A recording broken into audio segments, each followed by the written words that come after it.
Soyez chacun et chacune les bienvenus. On va lire un premier verset qui va s'afficher. Dieu se reposa le 7e jour de tout son travail. Ainsi, celui qui entre dans le repos préparé par Dieu se repose de son travail comme Dieu s'est reposé du sien. Je vais le relire une seconde fois. Dieu se reposa le 7e jour de tout son travail. Ainsi, celui qui entre dans le repos préparé par Dieu se repose de son travail, comme Dieu s'est reposé du sien. Soyez chacun et chacune les bienvenus, habitués ou visiteurs. Nous avons travaillé chaque jour cette semaine, nous avons fait tout ce que nous devions faire. Certaines choses sont réglées, d'autres non. Mais nous choisissons malgré tout de consacrer ce matin au repos de la présence du Seigneur. Je trouve très belle l'image, l'idée qu'il nous a préparé un repos pour ce matin. Il nous précède. Pour chacun de nous ici présents, il sait de quoi chacun et chacune nous avons besoin, de quel repos, de quelle qualité de repos nous avons besoin. Ce moment d'arrêt où nous venons spécialement pour marquer ce pas de côté par rapport à notre rythme de semaine veut nous rappeler que nous nous appuyons ultimement, non pas sur nos maigres forces, nos efforts, notre travail, mais que nous nous appuyons, en tout cas nous voulons nous appuyer sur le Seigneur, le roc véritable de notre vie. Et je vous invite à commencer ce culte par la prière. Seigneur, merci pour cette semaine de travail, de tâches, de projets. Nous voulons penser spécialement à tous ceux qui ont traversé une semaine éprouvante, des difficultés peut-être plus lourdes pour arriver jusqu'à ce jour de repos. Nous pensons à ceux qui souffrent dans leur corps, dans leur esprit. Nous pensons à ceux qui traversent l'angoisse de la guerre, du deuil, de l'incertitude. Nous voulons aussi penser à ceux qui ont reçu des joies, des encouragements, des projets enthousiasmants cette semaine. Quelle que soit notre situation, Seigneur, que nous puissions chacun goûter à ton repos. Toi qui prépares sur mesure ce dont nous avons besoin. Bénis ce temps de culte, Seigneur, et aussi d'agape après le culte. Sois auprès de chacun d'entre nous et je te demande aussi d'être particulièrement auprès des enfants et des moniteurs. Dans le nom du Christ. Amen. Je vous invite à vous lever pour un premier chant qui dit « Tu es celui dont l'amour dure à toujours » et nous nous appuyons sur toi. Chantons Dieu de lumière.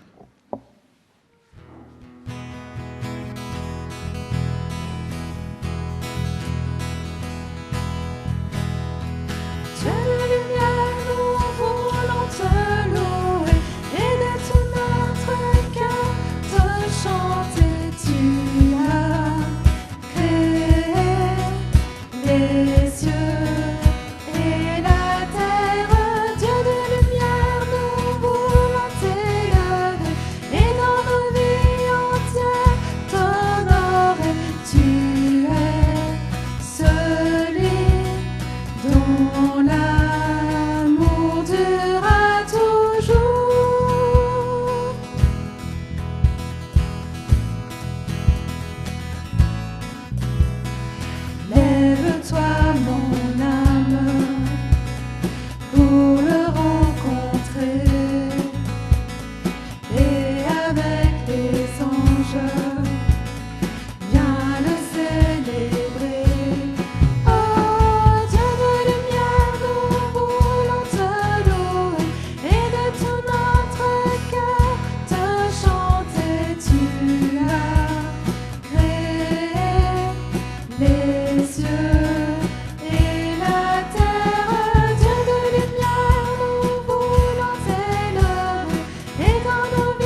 Alors les enfants, je sais que vous aimez beaucoup chanter. Et moi aussi, j'aime beaucoup chanter.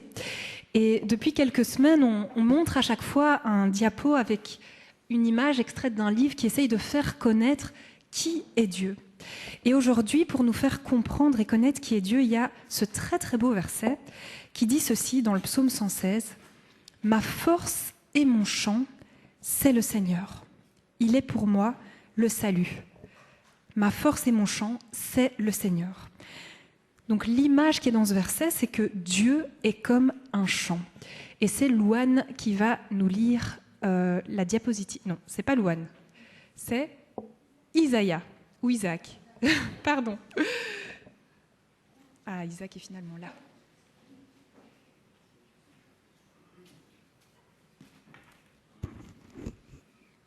Dieu est comme un chant qui monte et nous et tout à coup vient. Danse sur nos lèvres, chant qui nous réunit comme des vrais amis. Chant pour les jours de joie, chante pour les jours de peine, chant qui chasse leur peur et nous remplit de cœur.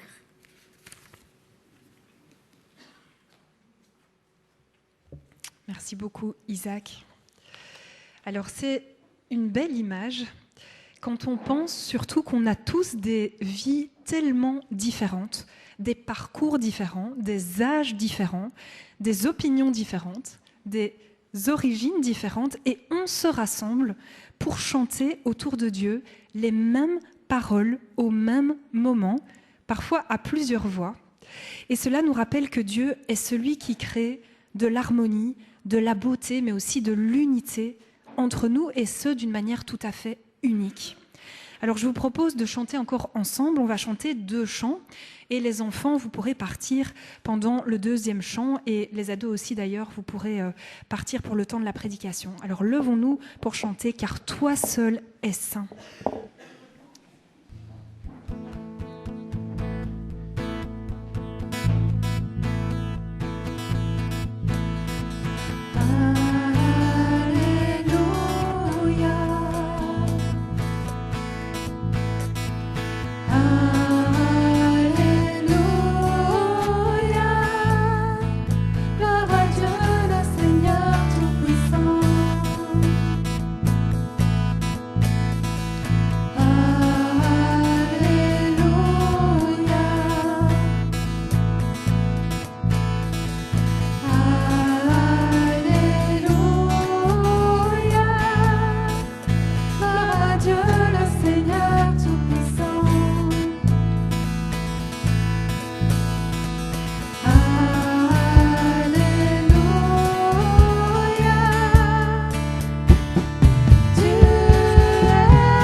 Les enfants, vous pouvez rejoindre vos clubs. Bon club à vous.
Je vous invite à la prière.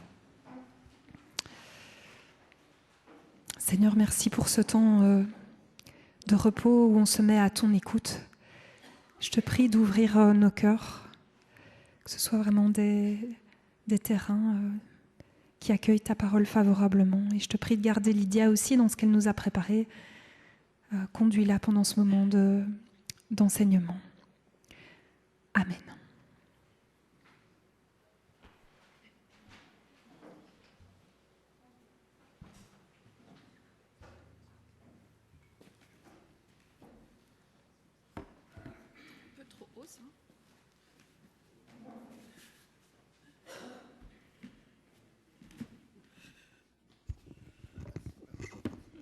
Merci.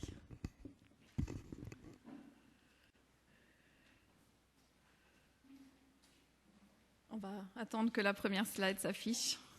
C'est important pour l'introduction cette fois-ci. Voilà. Nous avons déménagé au mois d'octobre et du coup, j'ai un nouveau bureau. J'ai accroché au mur de mon bureau des photos de ma famille. C'est une photo du mariage de mes grands-parents et une photo de ma grand-mère, petite fille avec sa poupée dans les bras, assise sur un canapé avec mon arrière-grand-mère. Et ensuite, mes frères et sœurs, petits sur le genou de mes grands-parents, avec nos salopettes. Et des photos de mes enfants bébés.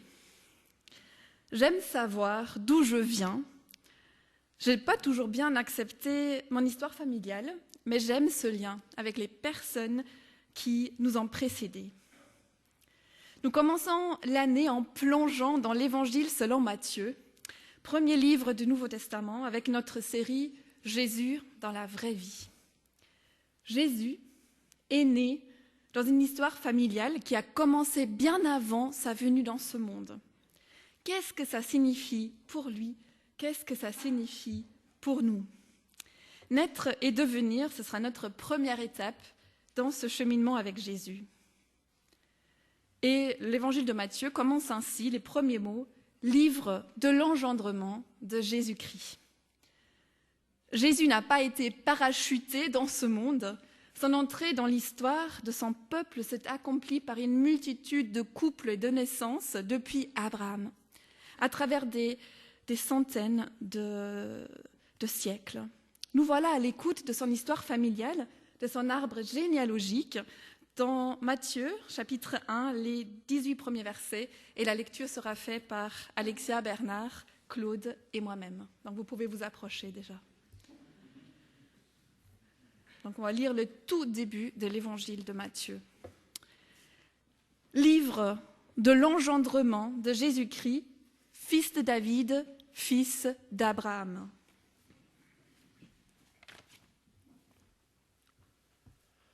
Abraham engendra Isaac. Isaac engendra Jacob. Jacob engendra Juda et ses frères. Juda engendra Pérez et Zara de Tamar, leur mère. Pérez engendra Esrom. Esrom engendra Aram. Aram engendra Aminadab. Aminadab engendra Nasson. Nasson engendra Salmon. Salmon engendra Boz de sa mère Rahab. Boz engendra Obed de Ruth, sa mère. Obed engendra Yessé. Yessé engendra le roi David. David engendra Salomon de la femme d'Uri. Salomon engendra Roboam. Roboam engendra Abia. Abia engendra Asa. Asa engendra Josaphat. Josaphat engendra Joram. Joram engendra Osias. Osias engendra Jonathan. Jonathan engendra Akaz. Akaz engendra Ézéchias. Ézéchias engendra Manassé. Manassé engendra Amon. Amon engendra Josias. Josias engendra Jéconias et ses frères. Ce fut alors la déportation à Babylone. Après la déportation à Babylone, Jéconias engendra Salatiel. Salatiel engendra Zorobabel. Zorobabel engendra Abiud. Abiud engendra Eliakim. Eliakim engendra Azor. Azor engendra Sadoc. Sadoc engendra Hakim. Hakim engendra Eliud. Eliud engendra Éléazar. Éléazar engendra Mathan. Mathan engendra Jacob.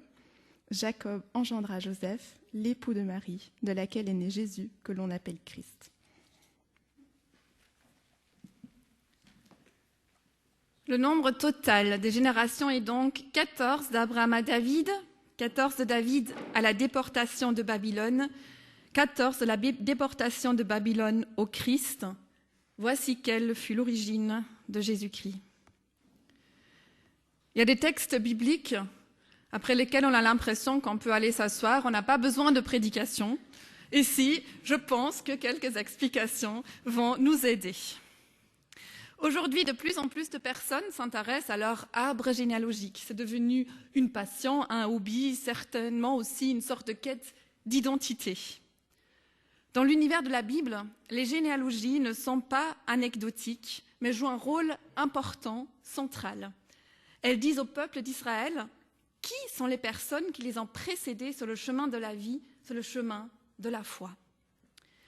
La généalogie que nous avons ici n'est pas exhaustive, il manque clairement des noms, mais elle est sélective, comme beaucoup de généalogies dans la Bible, qui ne mentionnent souvent que quelques étapes dans une lignée.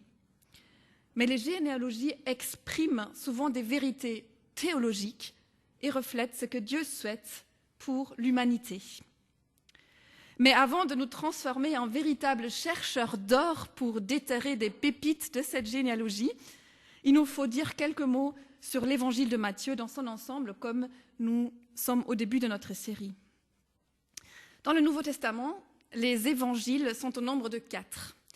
Ils sont des récits de la vie de Jésus sur cette terre, sa naissance, les 3 ans de sa vie itinérante, sa mort et son passage de la mort à la vie. Chacun des 4 auteurs, Matthieu, Marc, Luc et Jean, ont mis l'accent sur un autre aspect de l'identité, de l'être de Jésus. Et tout au long de l'année, avec des chrétiens du monde entier, parce que l'évangile de Matthieu est dans le lectionnaire de cette année, nous allons lire l'évangile de Matthieu. Ce sera une lecture commune, une lecture ensemble. Et je vous invite à lire, parce qu'on ne va pas lire au culte l'ensemble de l'évangile, mais je vous invite à le lire pendant ce semestre, ou alors à l'écouter. Je vous ai mis ici une très belle ressource pour écouter cet évangile. C'est l'application Écouter la Bible ensemble, une application gratuite avec des voix de comédiens professionnels. C'est vraiment un bijou et c'est très agréable à écouter. Écoutez, lisez tout l'évangile ces prochains mois. Nous allons cheminer avec Matthieu les 2 premiers mois, notre série Jésus dans la vraie vie. Et ensuite, quand nous allons cheminer ensemble vers Pâques, nous allons revenir aussi à Matthieu. Après Pâques encore, on va se concentrer sur les discours de Jésus, parce qu'il y en a 5 grands discours dans cet évangile. Et finalement, après une grande pause, nous allons reprendre Matthieu pour la saison de l'Avent. Donc voilà un peu notre programme pour cette année. L'évangile de Matthieu a eu un succès immédiat. Il est le plus cité parmi les premiers penseurs chrétiens et longtemps, il a été le plus lu pendant le culte. L'Église en a fait même une sorte de manuel de formation pour les chrétiens. Il contient certains des textes les plus connus de la Bible, les béatitudes, heureux les pauvres de cœur, et le Notre Père que nous chantons aussi encore ensemble aujourd'hui. En art, il est symbolisé par un ange.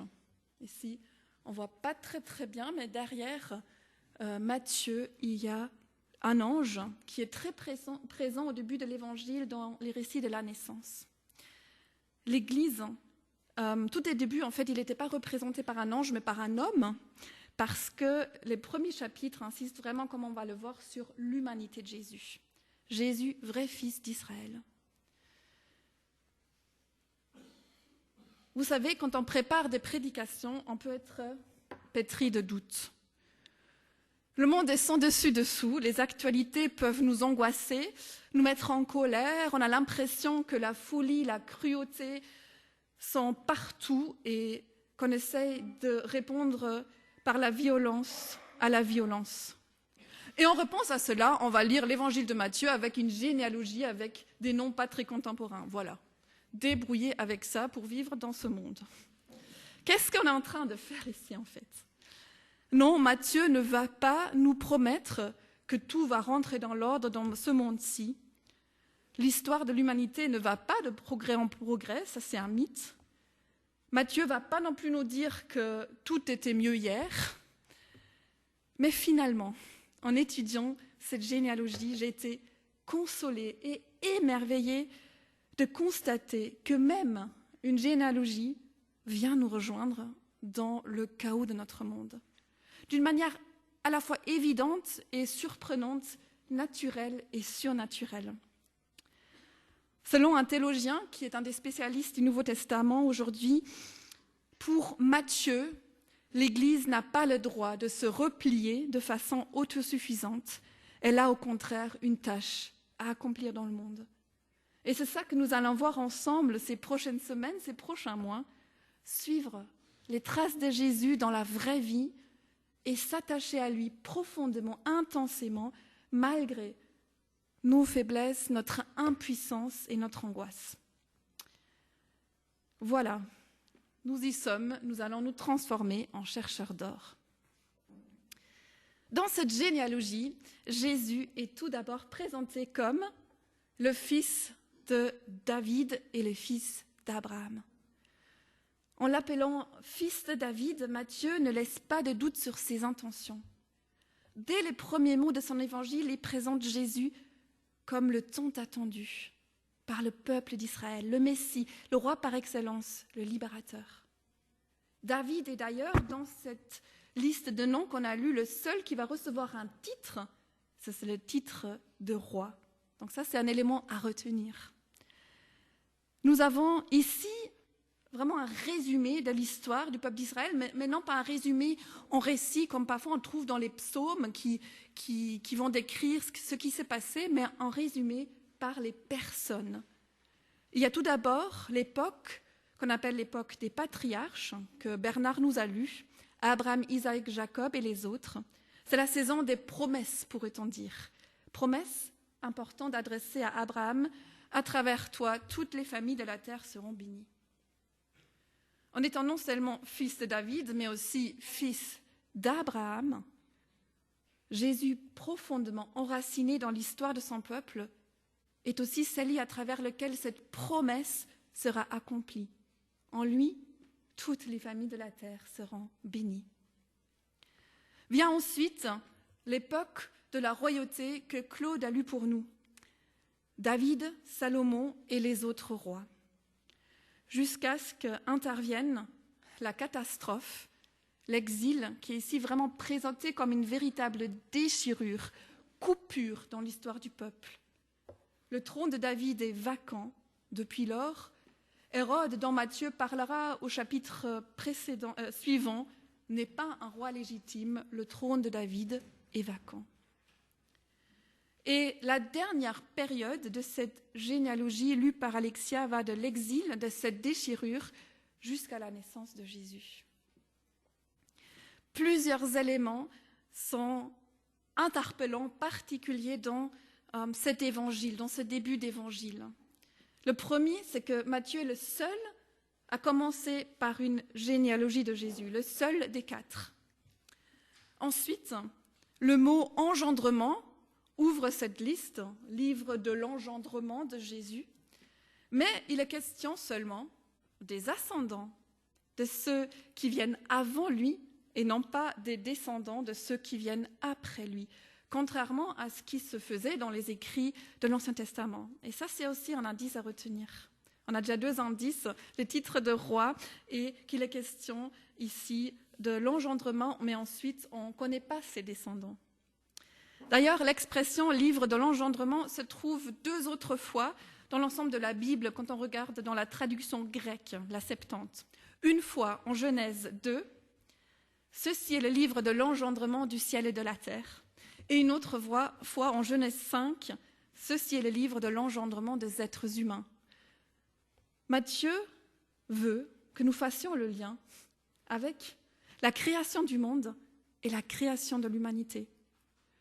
Comme pour nous dire qu'il y a ici un nouveau commencement, une nouvelle création, une nouvelle humanité qui sont en train de naître. Troisième élément particulier, qui est certainement le plus connu quand on pense à la généalogie de Matthieu, c'est que dans cette généalogie, il y a 5 femmes. 5 femmes, et ça c'est vraiment un fait remarquable qui tranche avec l'habitude de l'époque. Ces 5 femmes sont Tamar, Rahab, Ruth, tiens, nous la connaissons bien, la fille d'Uri, à savoir Bathsheba, et c'est Léo qui nous a parlé du psaume 51, qui revient sur cet épisode tragique de la vie de David. Et ensuite Marie, mère de Jésus. J'ai été vraiment contente de découvrir le lien avec Ruth. Il y a 1 an, nous avons plongé dans la saison Ruth et nous avons déjà découvert, je ne sais pas si vous vous souvenez, que les généalogies ne sont pas du tout ennuyantes. Matthieu reprend en fait la généalogie qui se trouve à la toute fin du livre de Ruth. Il va la compléter de part et d'autre. Donc on a aussi notre lien avec notre année passée. À travers Ruth, 2 peuples ennemis, les Israélites, les Moabites, parce que Ruth était Moabite, se trouvent unis dans la lignée du Messie. Ruth et Matthieu ont autre chose en commun. Ce sont des récits qui ont lieu à des époques de transition et à chaque fois, il y a un roi en préparation. Le récit de Ruth a lieu à l'époque des juges, où il y avait vraiment un chaos dans le pays, et ce livre prépare la royauté de David. Dans l'évangile de Matthieu, c'est Jésus, le roi qui vient, Jésus qui est appelé fils de David, ce trône de David qui était vacant. Autour de ces 5 femmes, il y a à chaque fois une histoire particulière, douloureuse pour certains d'entre elles. Ce sont des femmes qu'on pourrait appeler hors la loi, des situations où la loi n'a pas été appliquée. On n'a pas le temps de rentrer dans le détail dans chacune de ces histoires, mais si ça vous intéresse, je peux vous donner des références, vous pouvez relire ces histoires. Tamar aurait dû en fait lapider. Rahab et sa maison auraient dû être mises à mort comme les autres habitants de sa ville. Boz n'aurait pas dû épouser Ruth car elle était moabite. Et question de la femme d'Uri, David aurait dû lapider car il a commis l'adultère. Marie aurait dû être lapidée car son fiancé Joseph pensait tout d'abord qu'elle l'avait trompé. Mais toutes ces inapplications de la loi, le fait que la loi n'est pas appliquée, donne naissance au Messie, écrit la pasteur Lula Dereux. Pour chacune de ces femmes, ou pour le couple en question, il y a eu une grâce, une exception, une singularité qui a fait que la lignée a pu continuer. Et ainsi, ces femmes permettent au plan de Dieu de s'accomplir de manière imprévue. Ici se voit déjà une des raisons pour lesquelles le Christ est venu. Il ne s'agit pas de suivre la loi à la lettre, mais de suivre son souffle, sa visée profonde. Jésus est venu, Matthieu le dira, pour accomplir la loi et non pas pour l'abolir. Mais cet accomplissement n'est pas toujours comme attendu. Jésus bouleverse l'ordre établi. Déjà avant de naître, il bouleverse aussi l'être de chacun de nous à travers sa naissance. On a déjà vu plusieurs caractéristiques, on va un peu résumer. Donc Matthieu le seul a commencé par la généalogie. Deuxièmement, il est question du livre de l'engendrement, mais on ne connaît pas les descendants de Jésus. Troisièmement, il y a la présence de ces femmes. À chaque fois, la loi n'est pas appliquée de manière attendue. Et maintenant, on arrive à une rupture quand Jésus arrive dans la généalogie, non plus de père en fils, mais de mère en fils. Avec Jésus, Matthieu voulait vraiment montrer qu'il y a une continuité. Il s'est pleinement inscrit dans l'histoire humaine. Il y a clairement une continuité avec toute l'histoire de l'humanité qui se déploie depuis la création et particulièrement avec l'histoire du peuple d'Israël. Mais il y a aussi une rupture dans cette généalogie, il y a du nouveau. Pour Jésus, il est dit « Jacob engendra Joseph, l'époux de Marie, de laquelle fut engendré Jésus qui est le Christ. » Jésus vient au monde comme les autres êtres humains à travers une multitude d'unions et de filiations, mais il vient aussi au monde d'une manière différente. Il est né de Marie et non pas engendré par Joseph. À chaque fois, telle personne engendre, et là, Joseph, l'époux de Marie, de laquelle fut engendré Jésus. Ce fut engendré ne nous renvoie pas vers un homme, mais vers l'action de Dieu en Marie.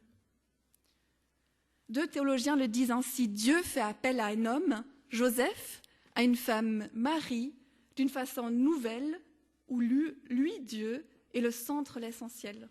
Un être humain vient au monde, en général par un homme, par une femme, mais ici, Dieu fait appel aussi à un homme et une femme, mais d'une manière nouvelle, où lui, Dieu, est le centre, l'essentiel. Et cinquièmement, il y a un autre indice pour nous dire qu'il y a quelque chose de nouveau.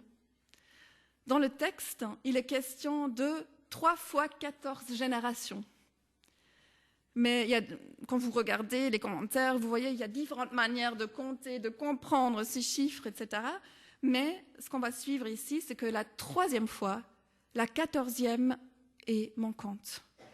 Vous avez 14, et ensuite vous avez 13. Et on peut interpréter ce manque comme une invitation à recevoir l'ensemble d'évangiles comme le récit d'une nouvelle génération suscitée par Jésus. La curiosité du lecteur est ravivée et pour déceler dans la suite de l'évangile comment à son tour Jésus a transmis la vie. On a dit qu'au début, livre de l'engendrement, mais on ne connaît que les personnes qui viennent avant Jésus, on ne connaît pas ceux qui viennent après lui. Et ici, on voit que ceux qui viennent après lui, sa descendance, sont toutes les personnes qui vont le suivre dans l'évangile de Matthieu et au-delà. La descendance de Jésus est une nouvelle humanité engendrée par Dieu à travers Jésus. Et c'est ça notre espérance dans le chaos du monde. Il y a quelque chose de nouveau qui est en train de germer. Quelque chose qui a de profondes racines, des racines si profondes qu'elles remontent, ou qu'elles descendent plutôt, à l'origine, à la création de la terre, des cieux, de l'humanité, mais quelque chose qui est aussi complètement nouveau. Et Matthieu montrera dans son évangile que c'est toujours par l'action de l'Esprit que des hommes et des femmes naissent pour rejoindre cette nouvelle humanité, comme Jésus lui-même est né par l'action de l'Esprit. Ce sont des hommes et des femmes qui sont déjà nés, comme vous et moi, qui sont enracinés dans une histoire humaine, une histoire familiale, mais qui se laissent déplacer par celui qui vient, par ce roi en préparation, par celui qui est à la fois le fils de David et le fils d'Abraham. Des hommes et des femmes qui, on va le voir, vont se laisser déplacer par une parole inattendue, une parole qui va inclure des questions, des silences, une parole qui va toujours être issue d'une rencontre. Il y aura des dialogues entre Jésus et les personnes, les femmes, les hommes, les enfants, qui sont en train de naître à cette nouvelle humanité. Parfois, c'est Jésus qui va interpeller, qui va prononcer les premiers mots « suis-moi ». Et parfois, ce sont les autres qui s'approchent de lui, comme on le verra dimanche prochain. « Seigneur, si tu le veux, tu peux me purifier ». Mon bureau, dont je vous ai parlé tout au début, a aussi une autre caractéristique. La table sur laquelle je travaille a été surélevée pour que je puisse regarder dehors. Donc, en levant les yeux vers la gauche, j'ai ce lien vers mes racines, vers ma famille, ma naissance, et en tournant la tête à la droite, je vois des champs, un ancien couvent, il y a de l'espace, il y a la N4, la vie animée, et si je me hisse un peu, je vois même parfois 2 moutons. Il y a un enracinement, il y a ce qui me déplace. Matthieu lui-même sait quelque chose de cette parole qui déplace, qui vient à nous d'une manière inattendue. Une parole qui nous fait naître. Et pour que, suite à cette naissance, nous puissions toujours plus devenir ce que nous sommes, la nouvelle humanité, les descendants de Jésus, nous avons besoin de nous laisser déplacer par cette parole encore et encore, de la réentendre, de la mâcher jusqu'à ce que nous puissions l'assimiler et vivre d'elle. Finalement, nous n'avons jamais fini de naître. Notre naissance dans cette nouvelle humanité continue jusqu'à ce que toutes choses seront devenues nouvelles.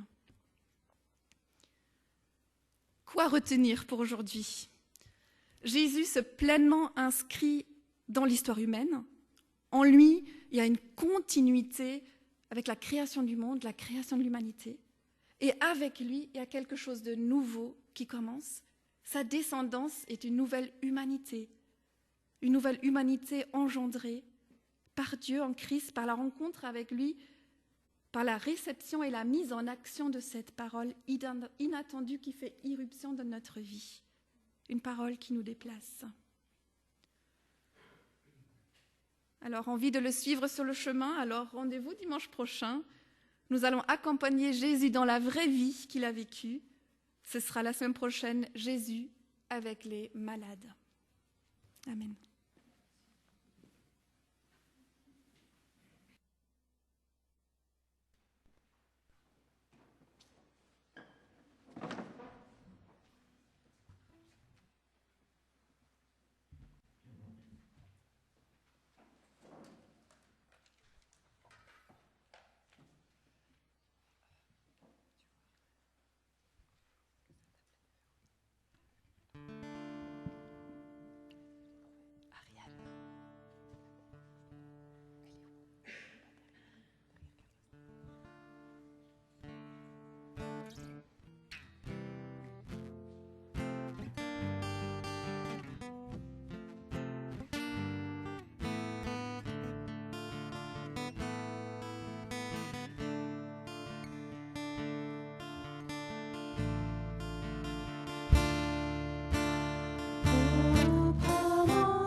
Merci beaucoup Lydia pour cette méditation autour de la naissance. Et on va aussi être bientôt dans cette joie de naissance au sein de la communauté, donc ça rend les choses concrètes.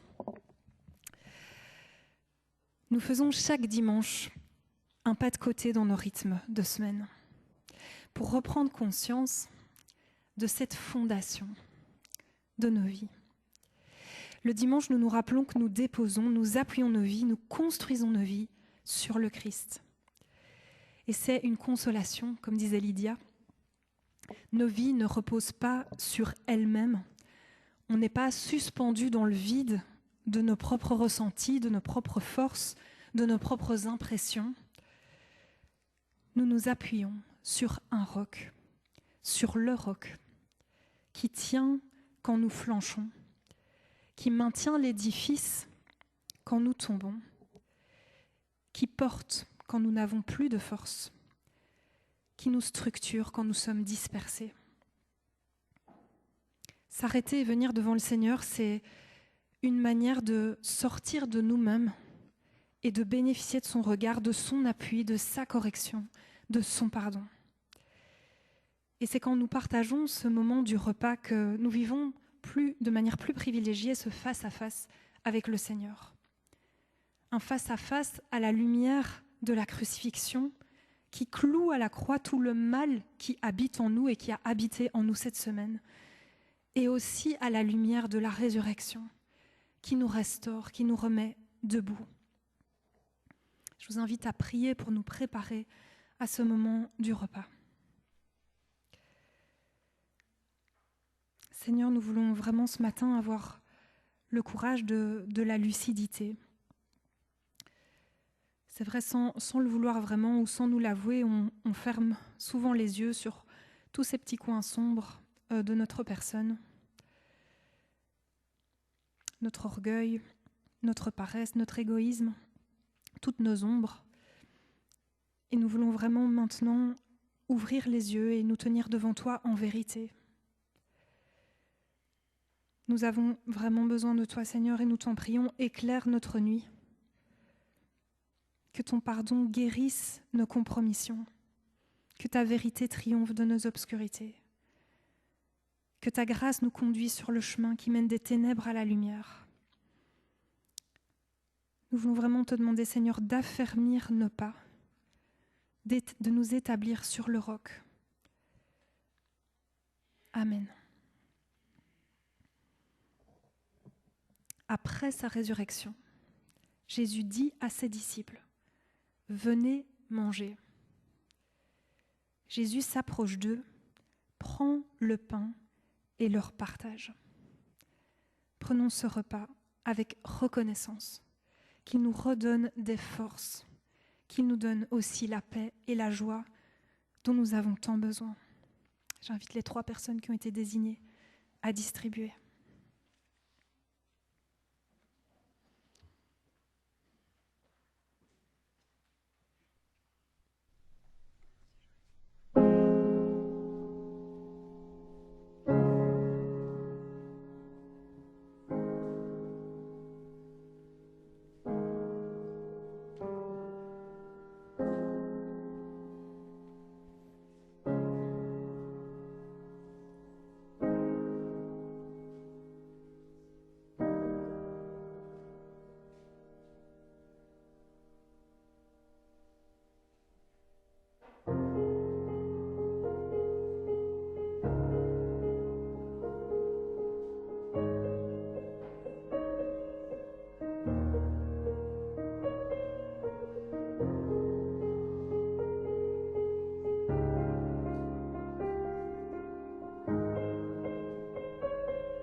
Psaume 40, du second verset au 4e verset. J'ai compté fermement sur le Seigneur. Il s'est penché vers moi. Il a entendu mon appel. Il m'a retiré du puits infernal, de la boue sans fond. Il m'a remis debout, les 2 pieds sur le roc. Il a rendu ma démarche assurée. Il a mis sur mes lèvres un chant nouveau, un chant de louange pour lui, notre Dieu. Amen.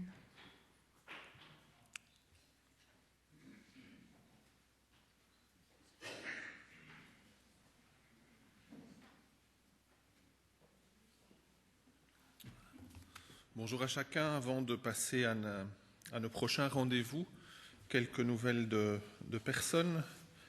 Et je vous invite à prier peut-être aussi pour ces personnes. Tout d'abord, Anne Matandi devait être avec nous ce matin et elle a finalement dû être embarquée d'urgence en clinique. On ne sait pas pourquoi.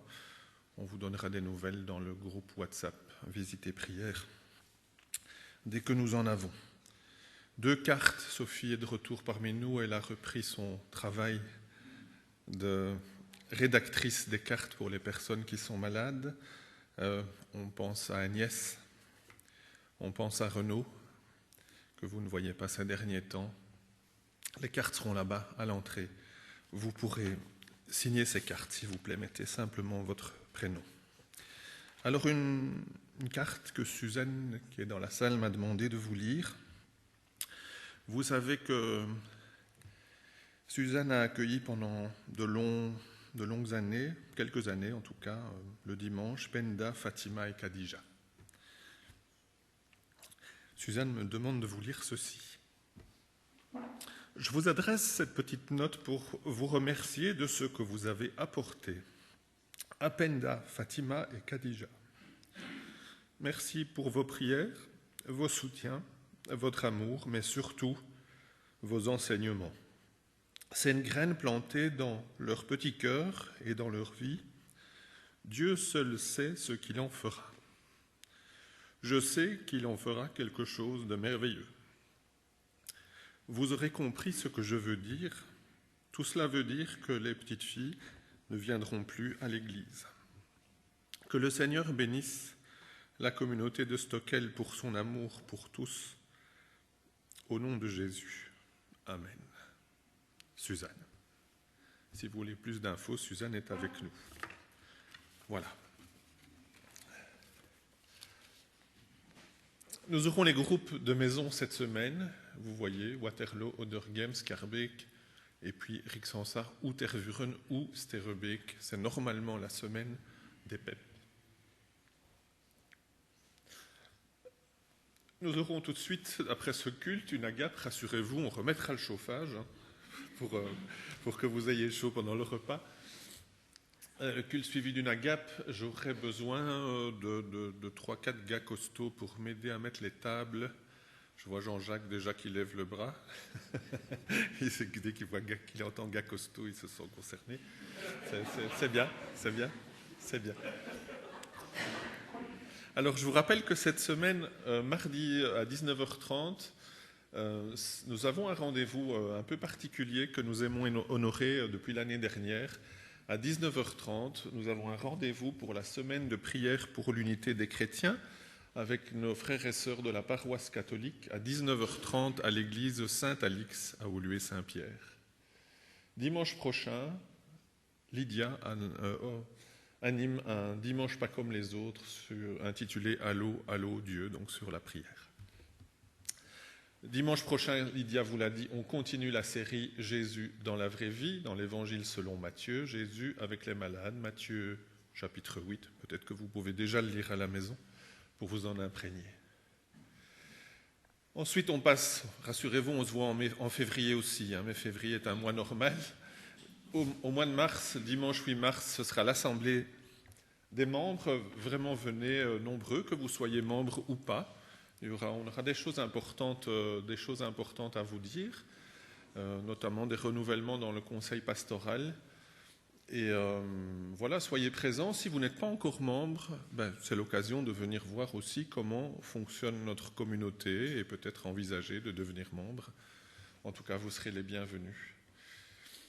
Et puis le dimanche 15 mars, là, il n'y aura pas de culte ici, mais nous serons en déplacement à Limal avec, si je ne me trompe pas, 8 autres églises.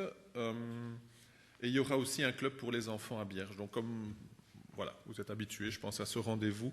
Je ne dois pas donner plus d'explications, mais venez pour qu'on ait une fois un culte où on est un peu plus nombreux que d'habitude. Ça fait du bien, une fois par an, de se rencontrer. Voilà, j'ai presque fini. Passe encore le slide suivant. Lydia est là cette semaine.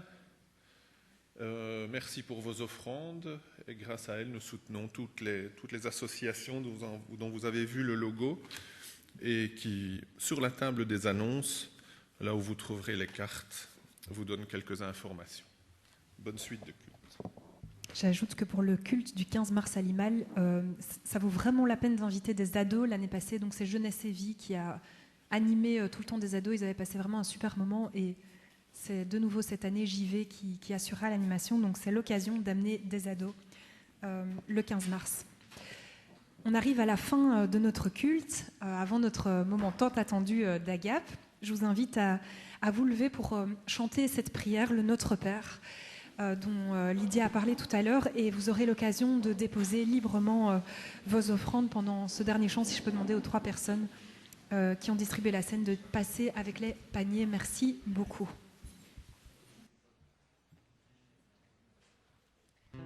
Tout le monde est le bienvenu au repas, même si vous n'avez rien amené, il y a toujours assez, donc n'hésitez pas à rester avec nous.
À tous.